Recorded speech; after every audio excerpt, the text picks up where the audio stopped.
కడప జిల్లా అభివృద్ధిపై కూటమి ప్రభుత్వానికి పూర్తి చిత్తశుద్ధి ఉందని టీడీపీ జిల్లా అధ్యక్షుడు భూపేష్ సుబ్బరామిరెడ్డి అన్నారు. కడపలోని టీడీపీ జిల్లా కార్యాలయంలో నిర్వహించిన మీడియా సమావేశంలో ఆయన మాట్లాడుతూ solar plant, JSW steel plant, Dalmia cement రెండో ప్లాంట్ పనుల ప్రారంభంతో జిల్లా యువతకు ఉపాధి అవకాశాలు పెరుగుతాయని తెలిపారు. గత వైఎస్ఆర్సీపీ ప్రభుత్వ హయాంలో జిల్లాకు పెట్టుబడులు రాలేదని, కడప బిడ్డనని చెప్పుకున్న జగన్ జిల్లాను అభివృద్ధి చేయకుండా ప్రజలను నిరాశపరిచారని విమర్శించారు.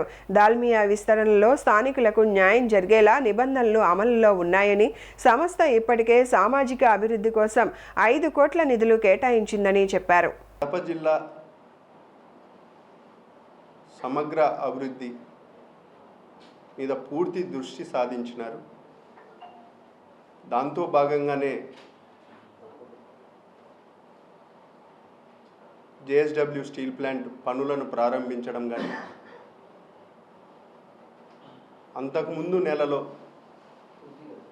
లోకేష్ బాబు గారు సోలార్ ఎస్ఏఎల్ కంపెనీ సంబంధించి 600 మెగావాట్లు కూడా గ్రిడ్ కనెక్ట్ చేయడం, మరొకసారి లోకేష్ బాబు గారి ఈ నెల అంటే నిన్నటి దినాన దాల్మియా సిమెంట్ సంబంధించి సెకండ్ లైన్ కూడా పనులను ప్రారంభించడం జరిగింది నిన్న. ఇది 15 నెలల లోపలనే ఈ సెకండ్ ప్లాంట్ పనులు పూర్తయి ఉపాధి ఉద్యోగ అవకాశాలు కల్పించే విధంగా నిన్నటి దినాన భూమి పూజ కూడా జరగడం జరిగింది. దానికి పునీత్ దాల్మియా గారు, నారా లోకేష్ బాబు గారు ముఖ్య అతిథులుగా రావడం, ఈ విధంగా కడప జిల్లాలో దాదాపు 2014 నుంచి 24 వరకు ఏదైతే అభివృద్ధి కుంటుపడిందో, మరీ ముఖ్యంగా 19-24 మధ్యలో గంపగుత్తగా ఓట్లు వేయించుకొని నేను ఈ రాష్ట్రానికి ముఖ్యమంత్రి అయితే కడప జిల్లా బిడ్డను, నేను రాజన్న రాజ్యం తిరిగి తీసుకొని వస్తా ఇట్లా మాటలు చెప్పి అధికారంలోకి రావడం జరిగింది 2019లో ఒక్క ఛాన్స్ అని చెప్పి. కానీ 19-24 మధ్యలో కడప జిల్లాకు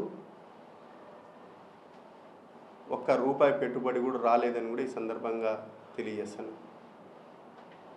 కానీ ఈ 2 నెలల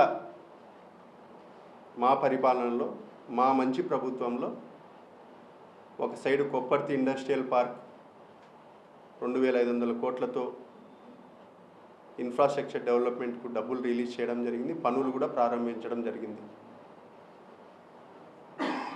తద్వారా అక్కడికి పారిశ్రామికంగా పెట్టుబడులు రావడం, ఫార్మా కానీ లేకపోతే మన కడప జిల్లా వాసి షిరిడి సాయి ఎలక్ట్రికల్స్ వాళ్ళకు కూడా దాదాపు 450 ఎకరాలు భూమిని కూడా కేటాయించడం జరిగింది.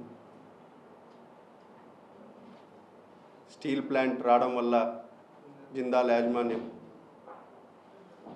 దాదాపు అక్కడ ఉన్న